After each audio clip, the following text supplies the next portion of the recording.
మరుసటి రోజు ఉదయం సమయం 7 గంటలు కావస్తుంది. ఏదో పని మీద వాకిట్లోకొచ్చిన పూర్ణిమ యథాతథంగా చుట్టూ చూసింది. ఇంటి ముంగిళ్లలో రోడ్డు మీద జనాలు ఏదో గుసగుసగా మాట్లాడుకుంటూ ఎదురుంటి సత్యనారాయణ ఇంటి వైపు చూస్తున్నారు. ఏమైందో అర్థం కాలేదు పూర్ణిమకి. పక్కింట్లోకి వెళ్తున్న పని మనిషి లీలా కనబడగానే లీలా అంటూ పిలిచింది. ఏంటమ్మా అంటూ వచ్చింది లీలా. ఏమైందే, వీధిలో జనాలందరూ ఏదో మాట్లాడుకుంటున్నారు చిన్నగా అడిగింది పూర్ణిమ. ముక్కు మీద వేలేసుకుంటూ మీకు తెలీదా అమ్మా, ఎదురింటి సత్యనారాయణ కూతురు వాణి లేదు, ఆ పిల్ల లేచిపోయిందంటగా అంది. పూర్ణిమ అది వినగానే అవునా అంటూ నోరెళ్ళబెట్టింది.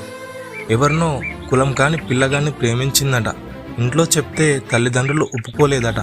ఇంకేముంది, తెల్లారి లేవగానే ఆ పిల్లగానితో లేచిపోయింది అని చెప్పింది లీలా. ఏం మాయరోగం వచ్చిందా పిల్లకి అంటున్న పూర్ణిమ గుమ్మంలో అలికిడవడంతో వెనుదిరిగి చూసి